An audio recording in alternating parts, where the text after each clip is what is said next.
Gracias. Ok, ahora sí estamos grabando. Muy amables. Yo siempre cometo el error de continuar sin tener cuidado de grabar. Bueno, les decía que hoy entonces vamos a tocar un tema que se llama Encontrando la pureza en Jesucristo. ¿Y por qué pureza? La pureza es porque tenemos un síndrome, todos los cristianos, que consiste en creernos indignos.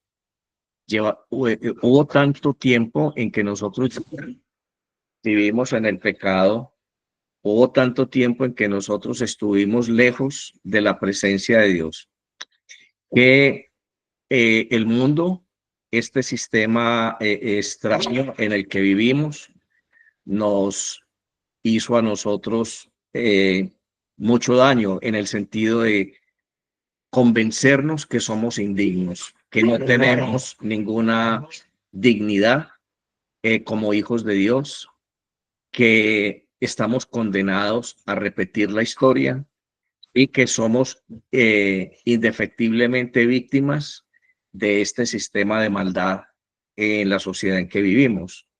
Entonces, casi que nosotros estamos prácticamente convencidos de que las oportunidades son muy pocas y que nosotros somos sucios. De hecho, una de las circunstancias de tipo pastoral más complejas es sacar a una persona de estos sentimientos de culpa después de que se ha arrepentido. Aquí estamos hablando un poquito del sacramento de la reconciliación y por qué muchas veces las personas se arrepienten, se confiesan, están delante de Dios, pero resulta que todavía siguen almacenando y viviendo con la culpa y viviendo con esos remordimientos y esas cosas de conciencia del pasado. No han podido perdonarse a sí mismos. Entonces, el tema de hoy tiene que ver con eso. Dice, encontrando pureza en Jesucristo. Vamos a hablar de dos historias. La primera plantea a un hombre, aquí en el escrito dice, llamado Juan, que estuvo desafortunadamente presente en el sitio donde se cometió un asesinato. A Juan lo tomó la policía y lo llevó y lo condenaron injustamente como culpable de haber cometido ese asesinato. José es otro personaje que fue el homicida, fue el que mató a la persona en cuestión y logró escaparse. En el tiempo, Juan fue absuelto porque la fiscalía no pudo comprobar convincentemente y sin lugar a dudas que él había sido el autor del crimen. Entonces el juez falló a su favor y le dijo, usted no tiene culpa aquí, váyase. Y tiempo después de esto, entonces capturan a José, a ese sí lo condenan y a ese sí lo capturan, pero fallan en el proceso de nuevo.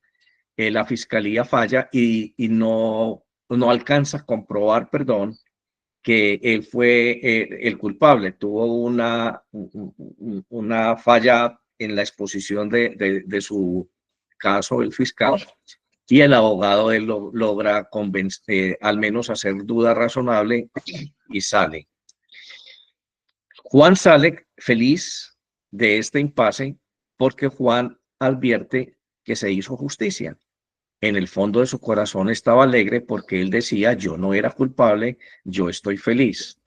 José también sale contento, alcanza a decir que él está feliz por el veredicto que se dio, pero en el fondo no tiene una vida tranquila de ahí en adelante porque siempre está pensando que puede suceder que la verdad se descubra y que al menos algunas personas que él no quisiera que se enteraran sepan que él fue realmente el homicida. ¿Cuál de los dos personajes somos nosotros? Cuando nosotros comparamos esto con el hecho inevitable de que un día vamos a dar, como nos enseñaron, cuentas a Dios de nuestros actos. Creo que ningún ser humano saldría ileso en sentido de no ser culpable si comparamos nuestra conducta con la demanda divina.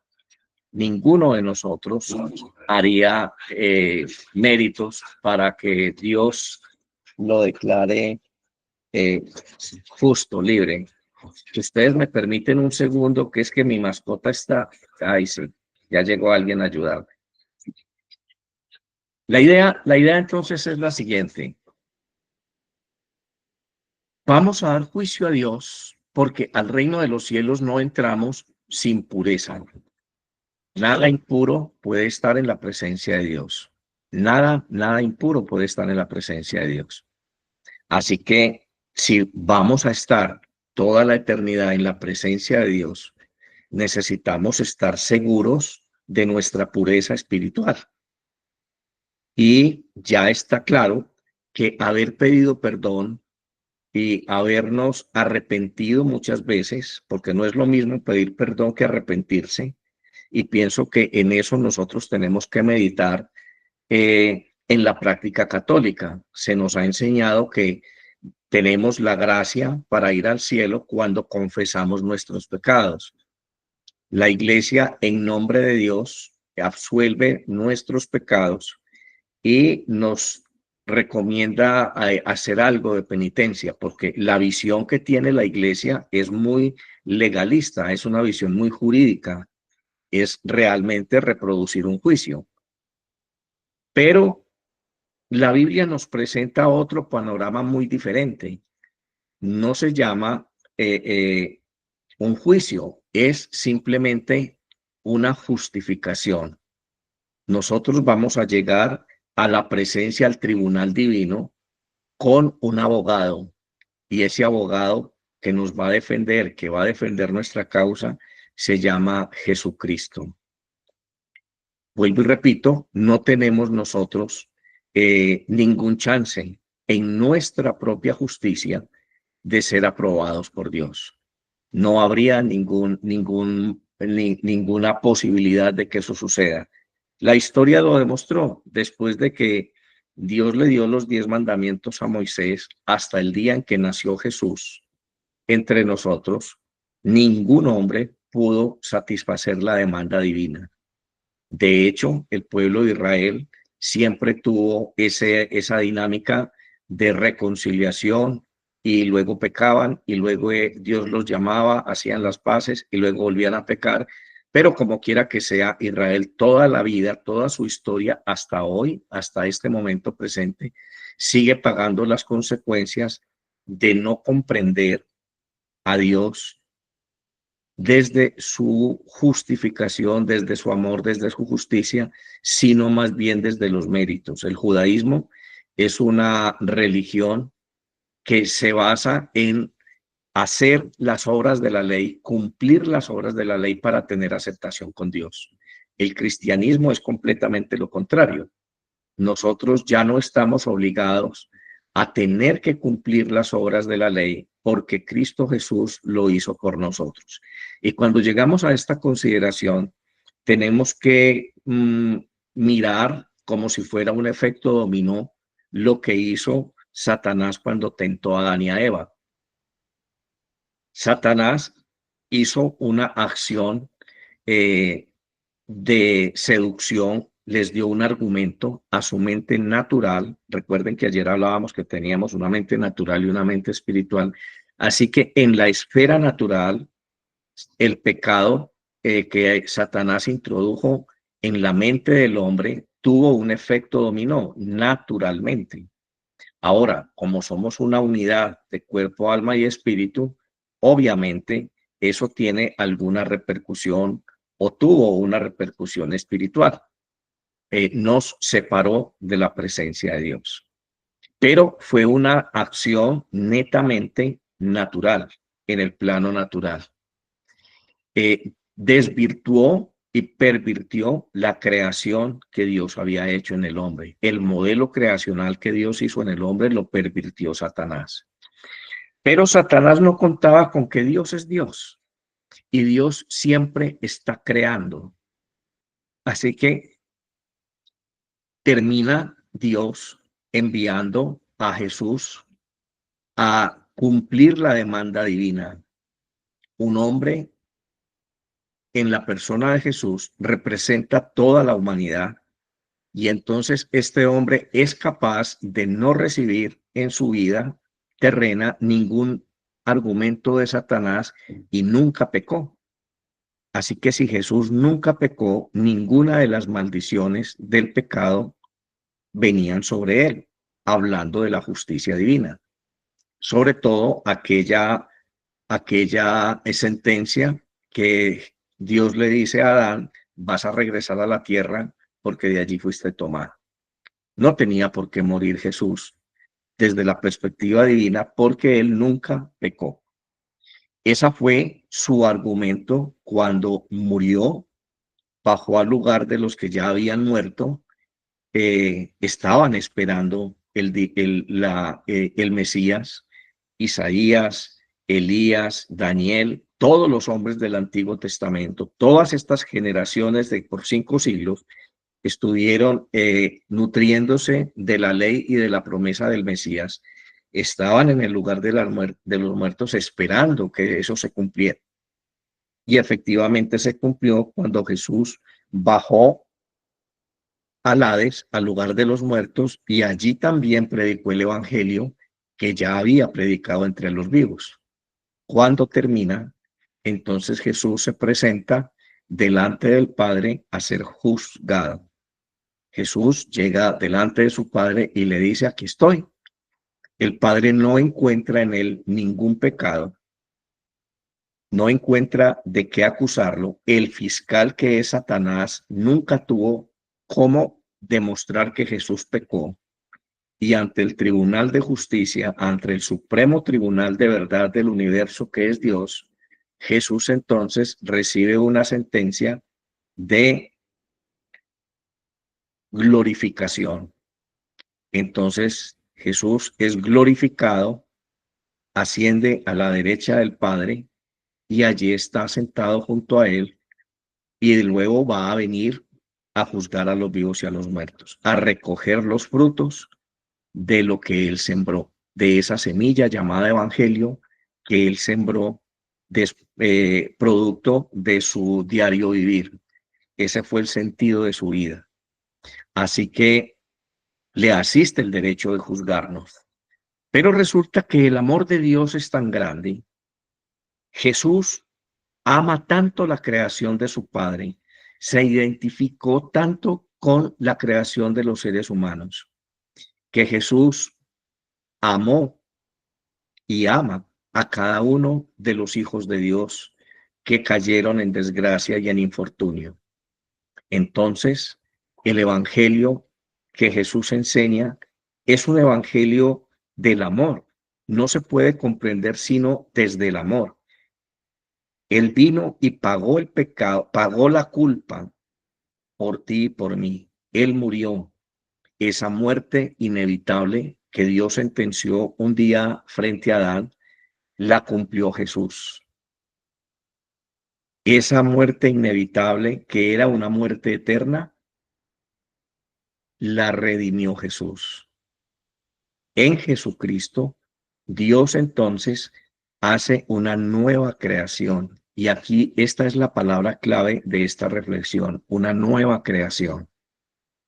El hombre fue creado inicialmente en unas condiciones que fueron pervertidas por el pecado, pero en Jesucristo, que es el verbo de Dios, que según el Evangelio de Juan, el verbo se hizo carne y habitó entre nosotros. Así que el verbo preexistió con Dios. Y también nos dice el libro del Génesis que dijo Dios cuando estaba haciendo la creación: dijo Dios, dijo Dios, dijo Dios. Está haciendo una alusión directa al verbo. Así que este verbo se hizo carne. Dios mismo, el Hijo de Dios, se hace carne y habita entre nosotros.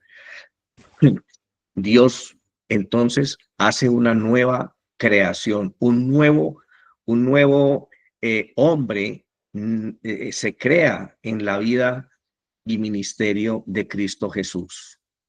Cumplió la demanda de la naturaleza, venció al pecado en su terreno, en el terreno natural. La inclinación al mal vino por insinuación de Satanás, que en la vida de Jesús tampoco fue ajena. Recuerden ustedes cuando él estuvo en el desierto antes de iniciar su ministerio, Satanás le está diciendo, si usted realmente es Dios y tiene hambre, entonces dígale a esas piedras que se conviertan en pan y coman. Si usted realmente es Dios, tírese de aquí del pináculo del templo, que está escrito que Dios enviará a sus ángeles para que su piel no resbale, para que usted no sufra ningún daño. Y como no dio resultado de eso, entonces Satanás llega al colmo del atrevimiento y le dice a Jesús, bueno, entonces hagamos una cosa. Todos estos reinos que usted ve aquí en este mundo, en esta creación, son míos. Yo ahora soy el rey de este mundo y le voy a dar poder sobre todos estos reinos si usted me adora, si usted me reconoce a mí como superior a usted. En dos palabras, si usted reconoce que yo gané esa batalla espiritual y pude invertir finalmente la creación de Dios. Soy más grande y más poderoso que Dios. Pero ese argumento tampoco fue recibido por Jesús y de ahí en adelante su mente se cerró a cualquier insinuación del maligno. Bueno, volviendo a nuestra consideración de estos dos hombres que fueron culpables, que fueron llevados a juicio, el uno culpable y el otro no, nosotros nos preguntamos cuál sería nuestra actitud después si no estuviera Cristo Jesús y si nosotros estuviéramos yendo a juicio. ¿En base a qué sistema de justicia podríamos nosotros argumentar inocencia o al menos la carencia de culpa delante de un Dios perfecto? No tendríamos la más mínima oportunidad. Así que esa era la condenación eterna del pecado. Pero tenemos buenas noticias. Todos nosotros somos culpables, porque no hay un solo hombre que pueda ser aprobado por Dios y ni existió un solo hombre que pudiera ser aprobado por Dios solamente cumpliendo la ley. Tenemos aquí entonces frente a nosotros un hecho bien interesante. La carta que Pablo le escribía a los romanos lo define de esta manera: por cuanto todos pecaron y no alcanzaron la gloria de Dios. Así le escribe San Pablo a los romanos en el capítulo 3, en el versículo 23. La Biblia deja claro que todos somos como José. Todos pecamos y no alcanzamos la gloria de Dios. Así que no había nada que pudiera subsanar eso. La ley no pudo subsanar eso en nosotros. Así que si nuestras vidas fueran examinadas a la luz de la ley de Dios, ninguno de nosotros sería aprobado. Pero la Biblia nos dice también en la misma carta de Romanos, un poco más adelante, Pablo le sigue escribiendo a los romanos ya en el capítulo 4, en el versículo 5, les aclara que Dios justifica a los pecadores. Y él dice, él declara inocentes a las personas que han quebrantado su ley. ¿Y por qué los declara inocentes? Porque el amor de Jesús por sus congéneres, por sus hermanos, es perfecto. El amor perfecto es la unidad. Ese amor perfecto con el que Cristo te ama a ti, te funde en él mismo. Un amor imperfecto es el nuestro porque amamos con condiciones. Todos los días estamos diciendo, él no me hace feliz, ella no me hace feliz, esta persona sí me gusta, esta no me gusta, a este sí lo apruebo, a aquella no lo apruebo. Y Dios, conociendo esa flaqueza y esa condición de la debilidad humana, entonces nos dice a manera de mandato, amar al prójimo como a ti mismo. Al menos, si no lo puedes amar, considérate a ti mismo. Trata a los demás como tú quieres que seas tratado. Al menos eso. Pero muy diferente esto al amor de Dios. En Dios el amor es unidad, porque Dios no puede amar de otra manera. En su esencia Dios es amor y Dios es un ser en comunión. en relación, Padre, Hijo y Espíritu Santo. Las tres entidades, los tres son la perfección del amor. Así que el Hijo no puede amar de una manera diferente. Cuando la Biblia te dice que Cristo te ama, es un amor perfecto, un amor que se funde en tu existencia, un amor que es capaz de tomar tu esencia misma y cubrirla con ese amor. El amor de Dios cubre tu humanidad, cubre tu espíritu y cubre tu alma. El amor de Dios tapa, te cubre, Él es el escudo. Él te funde en Él mismo. Es ese tipo de amor que uno no puede resistir. Es ese tipo de amor que atrae, que es ese tipo de amor que me ilusiona, que me cautiva, que me roba mi corazón. Es ese tipo de amor que nunca experimenté y nunca voy a experimentar. Es un amor sublime, un amor que me hace sentir acogido, que me hace sentir perdonado, que de alguna manera puede excusar lo que yo en mi lógica no puedo excusar. Yo no puedo excusar delante de Dios el hecho de pecar, de haber sido un pecador. No lo puedo excusar. No hay nada que yo pueda decir delante de Dios para justificar mi conducta pecaminosa, pero Jesucristo sí lo hace. Él me ama y ese amor no lo separa a Él del Padre, porque Él sigue siendo Dios. Así que Él desde allí nos presenta en su corazón delante de Dios. Y entonces Dios derrama su misericordia, la misma misericordia que derramó cuando llamó a Jesucristo de entre los muertos a la vida eterna en su presencia, cuando encontró que en él no había fallas, que en él había solamente una palabra: santidad. Esa misma misericordia, cuando Cristo nos lleva en su corazón, como cuando usted llega su hijo y le presenta una mascota linda, y usted está decidido a que en su casa no hay perros ni hay gatos, pero llega la ternura de este niño y le presenta un gatico lindo, tierno, hermoso, porque la naturaleza de estos animales hace que los queramos. La sola mirada de un perrito, la sola apariencia de un gatico nos roba el corazón.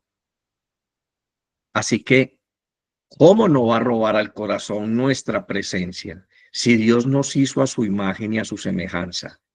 ¿Cómo no le va a robar el corazón a Dios Padre tu presencia si antes de llamar a Águeda a este mundo ya existía en el corazón de Dios?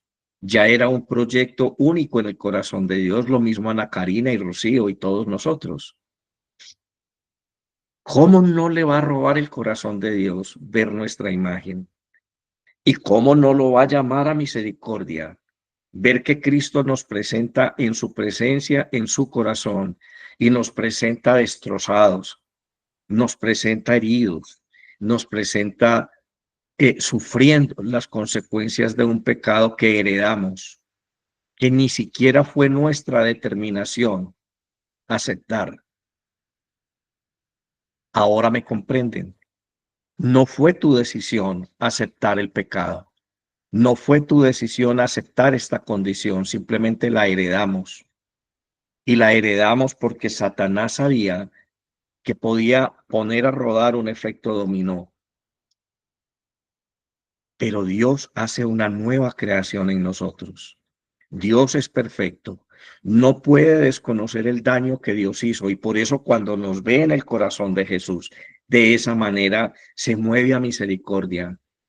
Y Él dice, yo no puedo desconocer este daño que está hecho, pero sí puedo hacer una nueva creación. Y entonces te permite, por la obra del Espíritu Santo, ser nacido de nuevo.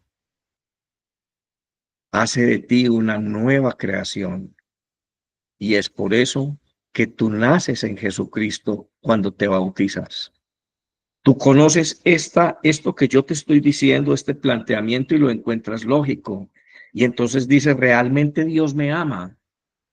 Así que en ese instante tú tienes el amor de Cristo Jesús asegurado.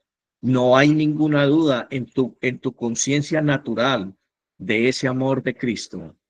No hay ninguna duda del motivo que hace que el Padre Eterno derrame su misericordia sobre ti. En el amor de Cristo, por el amor de Cristo, que es Dios, Él permite que su Espíritu Santo haga una nueva creación. Y es que a Dios nadie le impide crear de nuevo. Él es Dios. Satanás puede oponerse, Satanás puede inducir al pecado, Satanás puede convencerte de culpa, que tú no tienes ninguna dignidad, pero nunca, nunca Satanás puede impedir que Dios sea Dios. Dios puede crear cosas buenas. Dios puede crear cosas insondables que no están en la imaginación del hombre, ni siquiera en la imaginación de Satanás.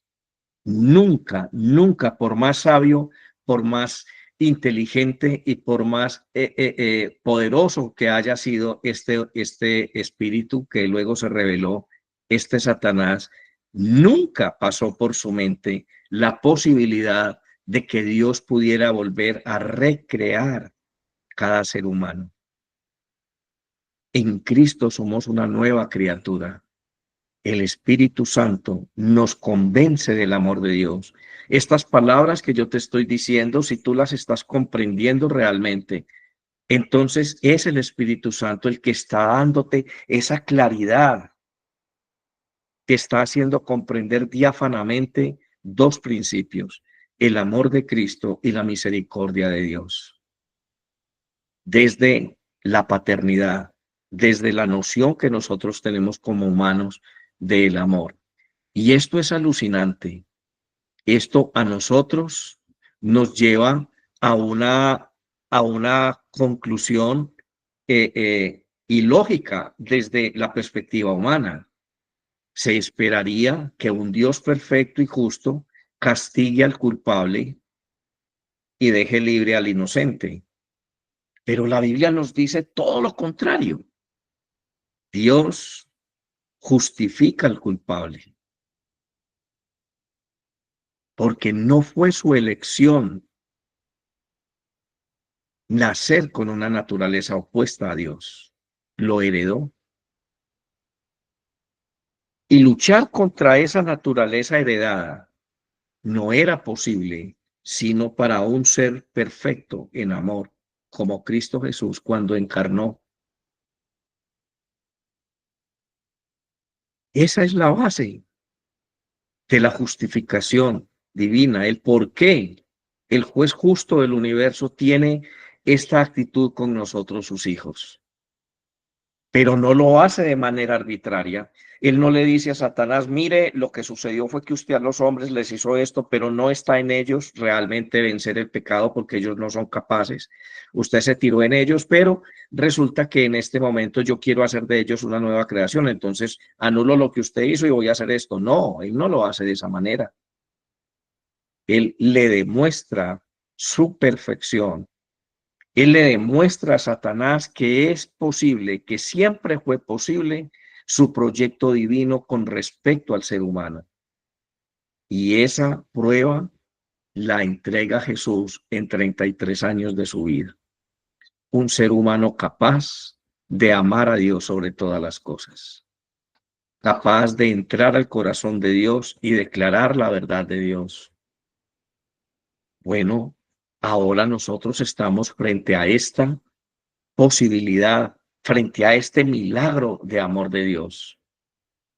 La Biblia no enseña premiar al justo con su libertad. La Biblia lo que dice es que todos somos culpables.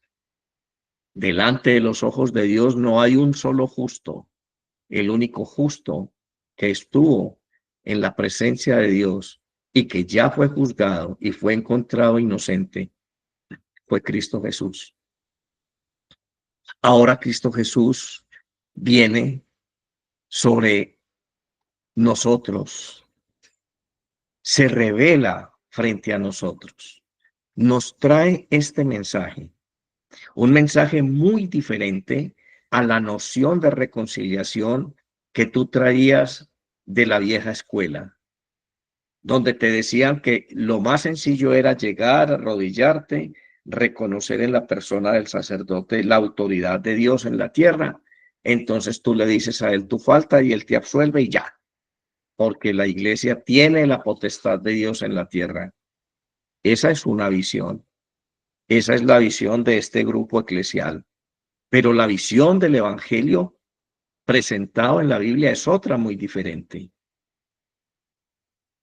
Es otra muy distinta. Nadie puede ocupar el lugar de Cristo. La iglesia no es Dios. La iglesia no puede perdonar. La iglesia no puede dar indulgencias. La iglesia no puede hacer santos, porque la iglesia está compuesta por seres humanos imperfectos que no somos Dios. No tenemos el poder de Dios en la tierra. No podemos dictar sentencias como si fuéramos Dios. La iglesia es un núcleo de seres humanos redimidos por el amor de Cristo, conscientes de la misericordia de Dios en sus vidas. Y ese grupo solamente sabe hablar del amor, de la misericordia y de la bondad divina, porque es una experiencia en la vida de cada uno de los miembros de la iglesia, porque lo logré entender después de tanto tiempo, porque lo logré comprender. Y esa es mi experiencia que yo comparto cada día como testimonio del amor de Cristo. Ese es el evangelio que yo estoy llamado a compartir. Es el evangelio del amor. Ahora viene una duda, y es que, bueno, ya encontramos por qué somos justificados en Cristo, pero tenemos todavía algo más que comprender, y es que no solamente fuimos justificados en Cristo, sino que la noción de pureza, nuestra pureza, fue restaurada. La misericordia que Dios derrama sobre tu vida cuando te ve en el corazón de Cristo, cuando Él se mueve a misericordia porque ve en ti ya no una mascota bonita, sino su propia imagen, su semejanza, ese proyecto divino, ese proyecto de amor que Él imaginó antes de llamarte a la vida y le dio nombre propio. Te llamó Rocío, te llamó Ana Karina, te llamó Águeda. Esta secuela de pecado es difícil de quitar de la conciencia de la persona. Aunque su misericordia se derramó, aunque estás justificado, aunque tú eres libre, desafortunadamente, mientras tú vivas en esta esfera de tiempo y espacio, mientras tú habites en este cuerpo, que lo único que ha hecho es reflejar las consecuencias del pecado, entonces tú vas a tener una mente natural que se va a oponer a la mente espiritual. Esa verdad que yo acabo de decirte es un proceso que tú vas asimilando, es una verdad que se va asimilando, perdón, en el tiempo, en un proceso llamado santificación. El concepto lo acabamos de recibir, el concepto de esta condición la acabamos de tener, pero hacerlo realidad en nuestra vida va a depender de un proceso de toma de conciencia. Así que nos sigue diciendo Satanás a nosotros que somos impuros. Tú fuiste una prostituta, tú fuiste un drogadicto, tú fuiste un asesino, tú fuiste un estafador, tú fuiste un fornicario, tú fuiste esto, esto y esto. Entonces, porque ese cura loco te dijo que el amor de Cristo y te habló muy bonito, entonces ya estás puro. No, Tú eres una inmundicia, mírate cómo estás. ¿Recuerdan ustedes las hojas de la higuera con las que se cubrió la vergüenza? Eso es lo que Satanás te está diciendo. Toma estas hojas para que cubras tu vergüenza. La provisión de tu vergüenza para cubrir tu vergüenza, tu impureza soy yo, no es Dios. Y Dios hoy nos está diciendo exactamente lo contrario. Él ha restaurado en nosotros nuestra pureza. Y en este momento les invito a pensar y a recordar por el Espíritu Santo cuántos abusos, agresiones o maltratos ocurrieron en nuestra vida que nos dejaron marcados, de todo tipo y de todo origen, incluyéndonos a nosotros mismos. Nos maltratamos a nosotros mismos, abusamos de nosotros mismos.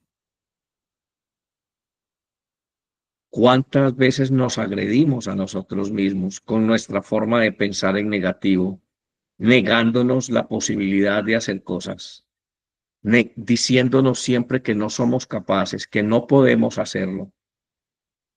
¿Cuántos maltratos hicieron otras personas en contra nuestra? Nos robaron, quizá cuando éramos muy niños o en algún momento si fuiste violado o violada, la pureza de la dignidad, de la entrega voluntaria de tu cuerpo, de tu ser, de tu forma de amar. ¿Cuántas heridas hay en nuestro corazón que nos hacen indignos? Quien creyera, pero la conciencia de haber causado daño es una herida. Si tú fuiste una persona mala, si tú fuiste una persona que causó daño, si tú fuiste una persona que agredió a muchos seres humanos, hasta antes de conocer el amor de Dios, entonces esa es una herida que tú traes en tu alma, porque tú no fuiste hecho para comportarte de esa manera. Así que te agrediste a ti mismo. Cada vez que yo peco, me agredo a mí mismo. Es una falta de amor conmigo mismo, porque me estoy negando la posibilidad de ir al cielo.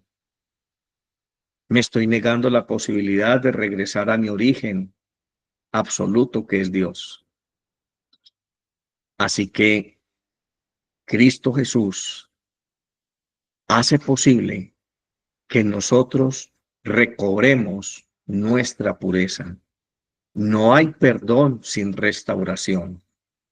Se los decía hace poco, no tiene sentido yo pedir perdón si no le voy a devolver 100,000 pesos que le robé a fulano. No tiene sentido arrepentirme si yo no voy a reparar el acto. Por eso la ley humana, cuando encuentra culpable a alguien, le impone una pena, porque tiene que haber restitución. No tiene sentido administrar justicia si no va a haber un sentido de justicia encontrado en el concepto de restitución. Pero resulta que lo que yo debía era tan grande, era imposible pagarlo. Yo no podía pagar o suplir la demanda de Dios para recobrar mi estado primigenio.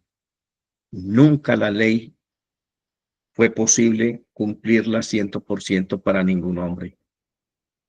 Solamente ese amor incondicional, perfecto, esa unidad que representa el amor de Dios en mí, cubre la multitud de mis pecados. Dios es un ser perfecto.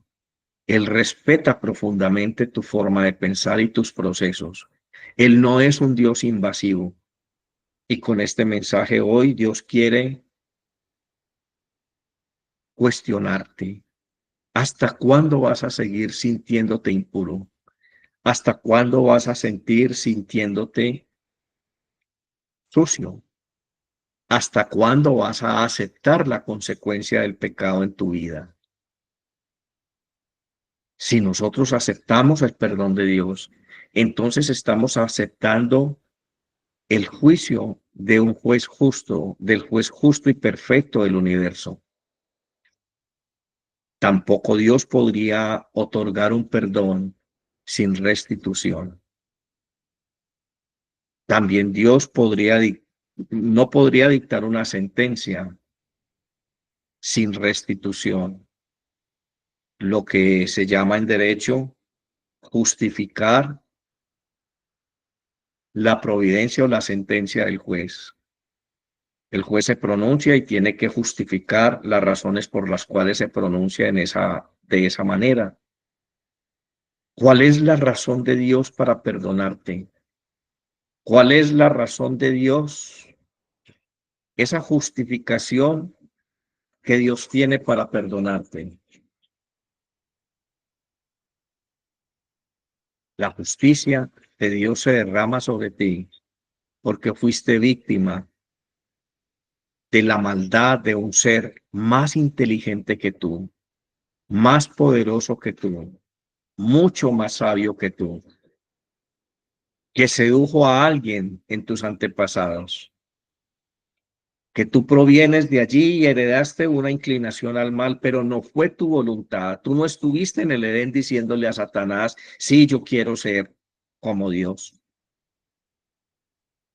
Pero ahora que tú conoces la perfección del amor de Cristo en tu vida, ahora que tú conoces por qué Dios se mueve a misericordia cuando te ve en los brazos de Cristo, cuando puede ver que Él derramó su sangre, su vida por ti, Él se mueve a misericordia.